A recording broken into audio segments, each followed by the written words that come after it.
Tem uma fala de um escritor muito famoso, que é o José Saramago, que vocês todos devem conhecer, né, que é um autor português. E perguntado sobre a leitura, ele diz assim: eu acho que as pessoas devem ler tudo, devem ler até o que não entendem, né? E eu me lembro muito assim de como eu tive uma sorte, e isso hoje, da maneira como eu sou professor, eu me lembro muito disso e tento racionalizar isso, quer dizer, colocar isso nos termos racionais e entender esse fenômeno. Eu fui muito estimulado por professores que eu tive no ensino médio que liam literatura e que, assim, né, as aulas não eram nem grandes shows, mas eles conseguiam estimular a gente a ler literatura. E eu lembro que esse estímulo me fazia ler muita coisa que eu não entendia absolutamente nada. Então eu lembro, por exemplo, de ler Dostoiévski, eu não entendia nada daquilo, mas eu tenho certeza de que aquelas camadas foram me formando de alguma maneira como leitor, me prepararam para outras leituras e outras releituras. Uma coisa importante deste princípio do planejamento por repertório é que, se a gente observa a situação de um leitor de literatura, né, hoje é muito raro isso.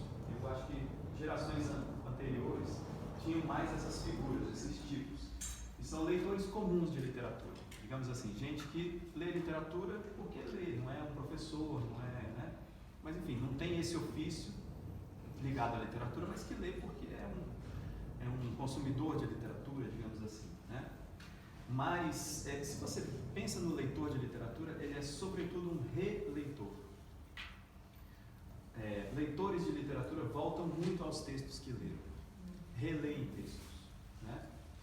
Então, isso é uma característica da leitura literária. E cada leitura literária, vocês já ouviram isso, já presenciaram, já viveram isso, cada leitura de um mesmo texto literário parece para nós diferente.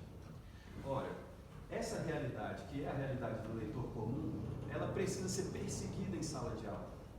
Ou seja, a releitura é um trabalho importante. Muitas vezes não é a quantidade de textos trabalhados que faz a diferença na formação do leitor, ao contrário do que uma certa tendência mais contabilista apontaria. Não é necessariamente a quantidade de leituras que formam um leitor bom, mas muitas vezes é a qualidade de leituras que se faz ordenadamente, com um sentido, onde o aluno pode perceber um certo sentido para essa leitura, né? Que faz alguém se sentir incentivado, né? Assim, provocado a ler novamente ou a ler outro texto, certo? Então, esse princípio que a gente tem tentado desenhar e que está expresso lá no currículo, ele é muito simples. Basicamente, é uma orientação para que a gente planeje. Isso é como eu disse, não precisam ser 300 textos, não precisam ser 200 textos, nem 10.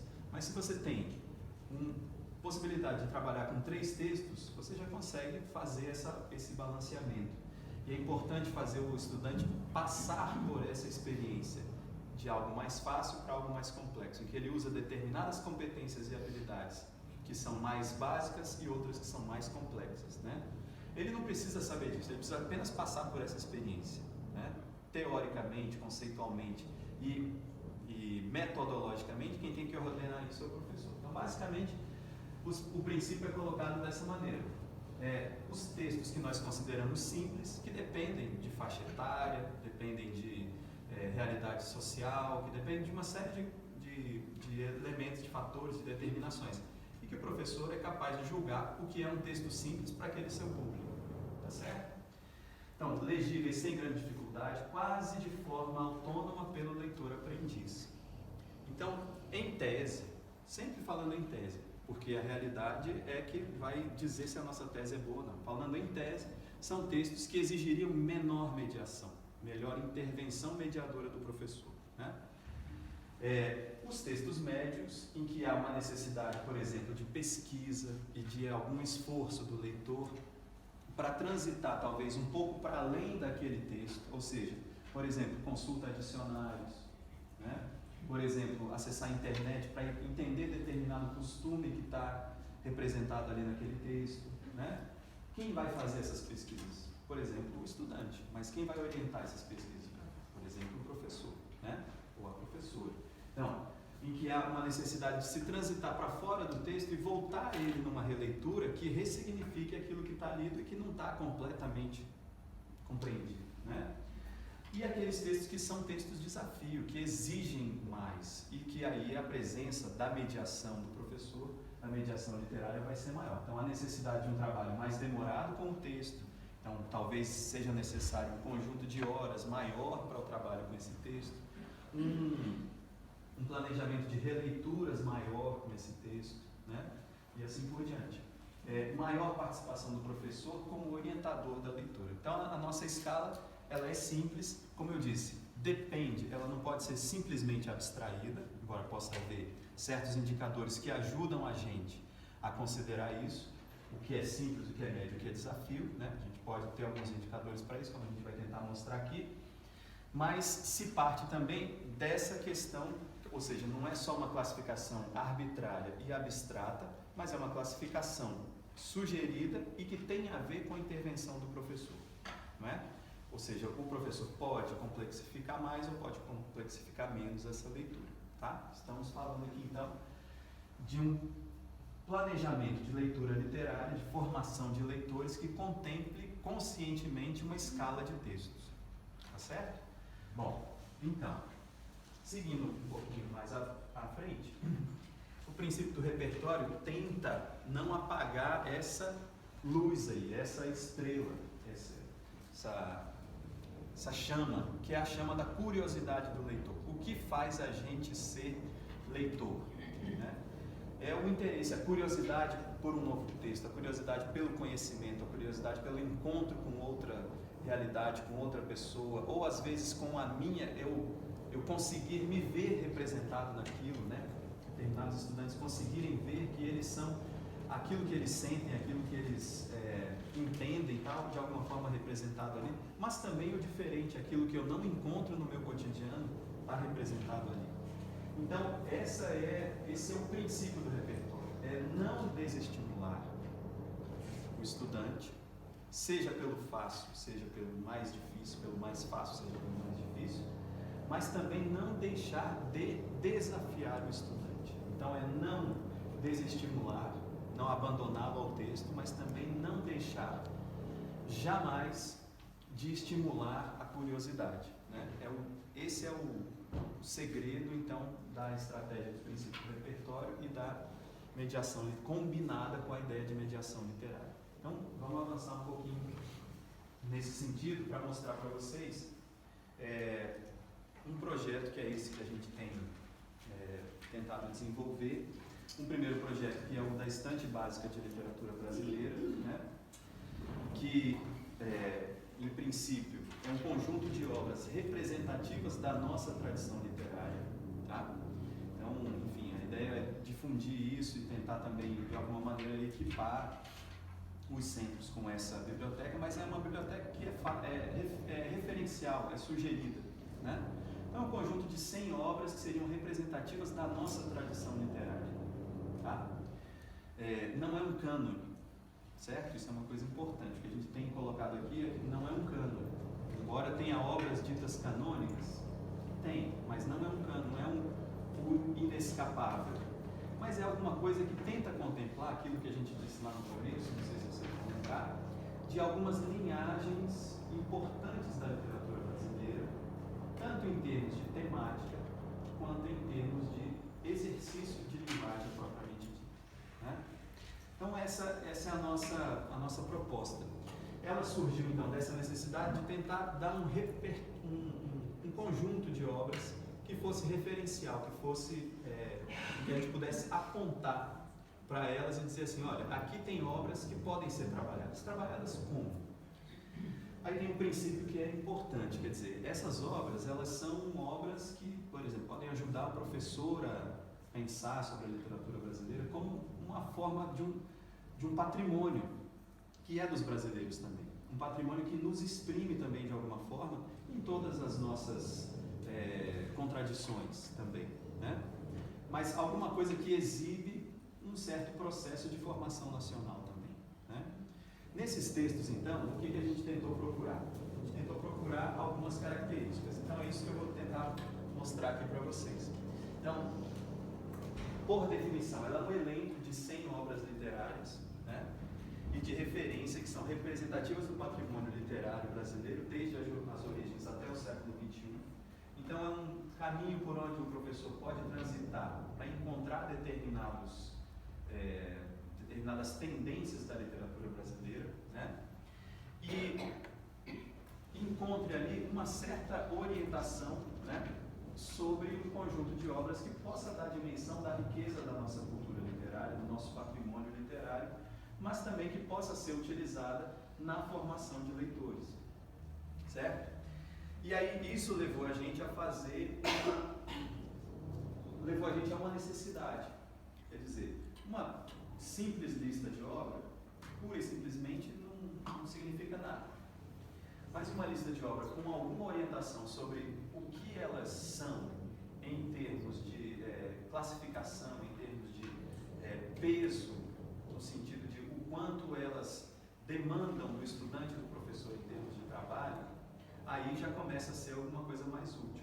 Alguma coisa com essas orientações, com esse... A leitura em grupo, de grupos de leitura, é muito importante nesse sentido. Então é basicamente ler, conversar, etc. Isso é bastante mais simples. E esse outro, a última atividade sugerida, por exemplo, como exemplo, né? Isso aí são só, obviamente, alguns exemplos, eu tenho certeza que vocês conhecem muitos outros. Mas o que a gente gostaria de sublinhar é que todas essas atividades têm como centralidade o trabalho em contexto, eles não abrem mão da centralidade do trabalho em contexto literário, né? E colocam os estudantes como protagonistas do que eles estão fazendo, tá? E são aqueles dois elementos lá que a gente colocou já desde o início: protagonismo do texto literário, protagonismo do estudante na construção do sentido daquele texto e no sentido que ele vai comunicar não só para dentro da sala muitas vezes, mas para, às vezes, até a comunidade, a sua família, que vai lá visitar a exposição que ele mesmo me ajudou a preparar, assim por diante. E o outro é essa atividade que é uma atividade de transposição de linguagem, né? Que é muito interessante, que é provocar leituras de poemas, sistematização dessas leituras e depois a transposição dessas leituras feitas, escritas, anotadas, para um formato de imagem. Então a construção, por exemplo, através de técnicas de colagem, através de técnicas de justaposição de imagens, né? De uma pequena revista dobrável, né, que a gente chama de fanzine, que é rápida, é muito fácil de fazer, em qualquer folha de papel você consegue fazer isso, com imagens que representem, com uma outra linguagem, aquela interpretação que foi feita pelos estudantes, né, daquele poema, daquela crônica, daquele romance lido, enfim, aí depende muito do quanto que isso vai ser efetivo ou não no contexto que vocês estão trabalhando. Bom, a gente já está se encaminhando para o fim do nosso tempo, e aí, na verdade, eu queria mostrar para vocês aqui, mas não vai dar tempo da gente fazer, mas que era uma atividade de mediação literária. Eu vou só contar para vocês como é que porque a gente não vai ter tempo realmente de fazer. Mas é a leitura de um poema do Gregório de Matos, que se chama Triste Bahia, quer dizer, que se chama Triste Bahia não tem título, mas conhecido como Triste Bahia. E o que a gente faz com ele? Então, vou só contar para vocês como é que a gente faz. É um exercício que eu faço com os professores para que eles vejam como é que a gente pode fazer isso. E, claro, se for possível fazer alguma coisa parecida, ótimo. Se não, atentar para os princípios dessa atividade. Então, é uma atividade de mediação de leitura literária de um texto do Barroco, que é um texto que, ao mesmo tempo, é fácil, uma parte dele, e é difícil uma outra parte, né? Tem uma grande dificuldade. Ele é um soneto dividido em 2 quartetos e 2 tercetos. A primeira parte dele é bem fácil, a segunda é bem complicada, tem termos bem difíceis, né? Essa atividade, por exemplo, a gente fez lá no livro. Ela consiste basicamente em quê? Nesse princípio de que eu vou chegar no texto literário através de uma primeira mediação audiovisual, certo? Então, o que eu faço primeiro com os estudantes? Primeiro, eu apresento uma versão, uma interpretação que o Caetano Veloso tem para esse poema, né, que está gravado aí num disco recente dele. Então, eu apresento o vídeo do Caetano Veloso cantando este poema. Tem uma particularidade que a interpretação do Caetano Veloso desse poema exemplo, apenas as 2 primeiras estrofes, que são as mais fáceis. Ele não musicou o poema todo, ele musicou só os 2 terceiros. Os 2 quartetos, que são mais difíceis, ele não musicou.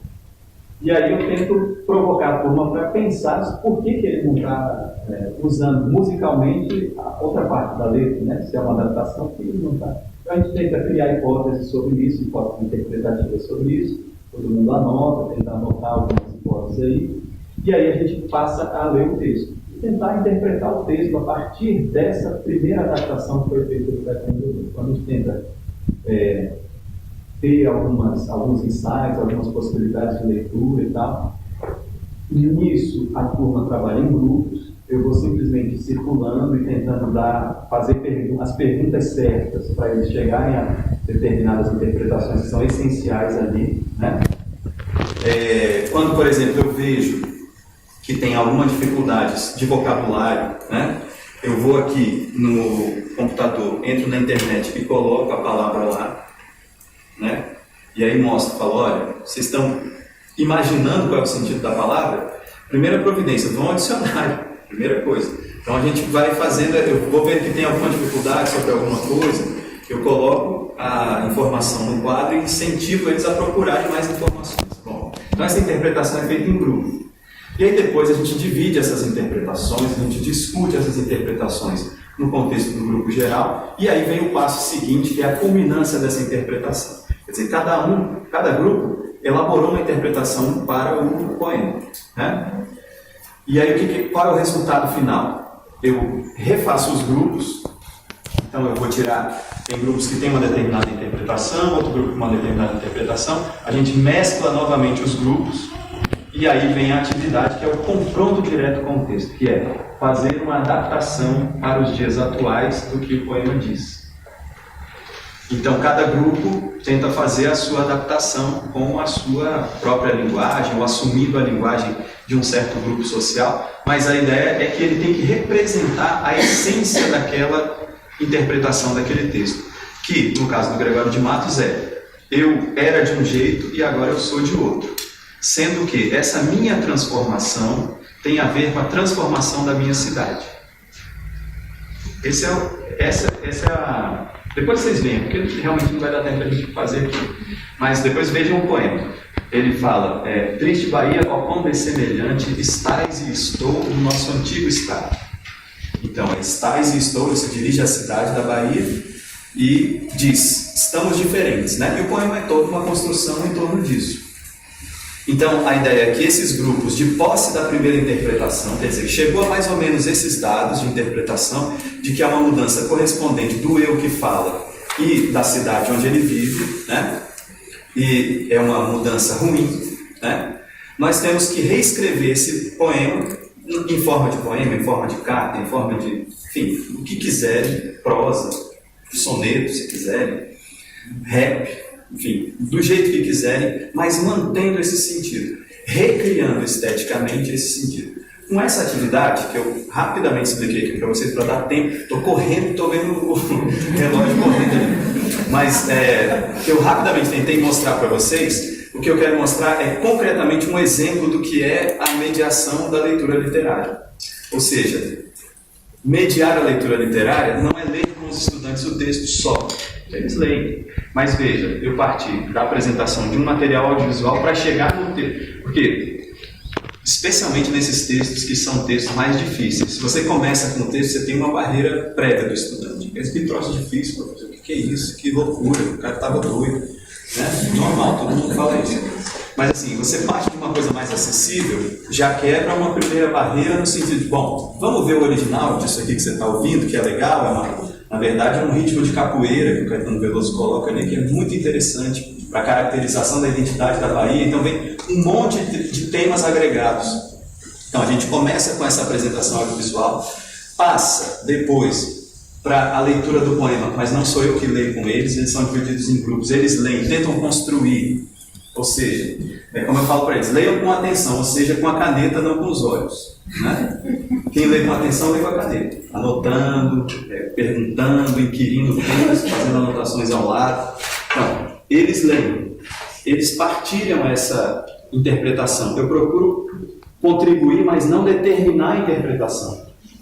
Para que eles cheguem, todos, mesmo com nuances diferentes, ao núcleo semântico do texto, que é transformação do eu e da cidade, ao mesmo tempo, de um ponto bom para um ponto ruim.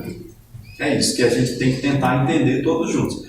O que gerou isso? O que ele está sentindo? Quais são os sentimentos predominantes? Uns vão dizer que é mais rancor, ressentimento, tristeza, ironia. Uns vão ver várias coisas. Eu procuro não intervir nisso. Mas eles conversam sobre isso e depois eu desfaço os grupos. Para quê? Para que essas leituras que foram, às vezes até contraditórias, possam se reencontrar na reformulação, que é a outra atividade, a atividade final, que é a reformulação na escrita desse poema numa linguagem atual, considerando uma situação atual. Então, qual é o conceito de leitura literária que ressalta daqui? Que ler literatura é uma atividade criativa, em que eles são colocados numa situação protagonista de propositores, de criadores de uma interpretação que se registra de várias formas. Por exemplo, uma primeira anotação escrita da interpretação e depois na aplicação dessa interpretação, debatida com os colegas que interpretaram diferente, num poema, numa coisa criativa que pode, inclusive, mobilizar a turma de uma maneira, digamos assim, lúdica, né, nesse momento de criação. E muitos se empenham e saem coisas muito, muito boas, né? Lá no Líbano, por exemplo, a gente fez essa atividade, né? E saíram coisas muito, muito interessantes, assim. Até pedir para depois elas mandarem para a gente poder enfim, guardar essas coisas. O importante também desses materiais é que a gente possa gerar memórias, né? Assim, a gente gera memórias do que a gente fez. A gente faz exposições depois disso. Tudo isso é muito importante para que a gente tenha essa percepção concreta. Mas o que eu tentei apresentar em linhas gerais para vocês aqui, culminando com esse exemplo de atividade de mediação literária, é que o professor, na aula de literatura, precisa de uma ação muito forte de preparação do texto antes e de intervenção, no sentido de conduzir o estudante por um determinado caminho, mas que o estudante está se sentindo a todo momento protagonista da produção dessa leitura. E não você se assenhora de uma determinada concepção do texto e transmite essa concepção para os estudantes. Não, tem coisas que você tem que garantir. Tipo, nesse caso do Gregório de Matos, o poema exprime, o centro do poema é esse. Então, ali a gente tem que chegar, todo mundo junto. Mas o resto, que linguagem que eles vão utilizar, quem é que vai ser a personagem ou o personagem que vai falar agora de uma cidade que era esplendorosa e agora está decadente, aí a criatividade né? E você vê aí, por exemplo, muito interessante, muitos estudantes que poderiam ter como eu já fiz isso várias vezes, eu verifico isso, que poderiam ter um rechaço inicial à forma do soneto do século de 1600 e tanto, lá do Gregório de Matos, poderiam ter um rechaço a essa forma, depois querem fazer um soneto, só que na linguagem do rap, por exemplo. Então eles têm um contato com uma forma literária, querem combinar com outra linguagem. É muito interessante isso, porque você mobiliza a criatividade do estudante, né? Então essa é um pouco a função do professor de literatura, né? Com isso, quando a gente faz depois a avaliação de o que a gente tentou contemplar com uma atividade como essa, a gente viu que ele extrapolou a leitura, que ele foi para outros planos e, sobretudo, se engajou na construção de um sentido que ele se sente dono. Eu construí o sentido desse poema. E, assim, é muito legal isso, porque você não precisa, evidentemente, falar, mas até independente da faixa etária, se chegam a resultados muito parecidos. Então, assim, o que eles descobrem ali é uma coisa que é uma partilha de todos, mas para cada um aquilo é vivido como uma coisa exclusiva. E essa construção, essa descoberta, fala assim, nossa, eu entendi esse texto e produzi isso aqui. Essa vivência é que a aula de literatura não pode furtar do estudante, né? É tirar ele da passividade e colocar ele na produção. Isso aí a gente tem certeza que é algo fundamental para a formação de leitores, né? Para que eles possam ser leitores mais ativos mesmo, mais conscientes, até mais sabedores do seu potencial de interpretação, não só dos textos, mas também da realidade, né? Que afinal de contas é a nossa missão também. Tá ok? Eu tentei correr bastante para pelo menos apresentar o exemplo, mas acho que é isso aí. Se vocês tiverem mais alguma questão, mais alguma pergunta, estamos à disposição. Tá? Eu sei que quer falar alguma coisa, né? Para você fechar, para a gente fazer o comunicado formais. Não, então tá fechado.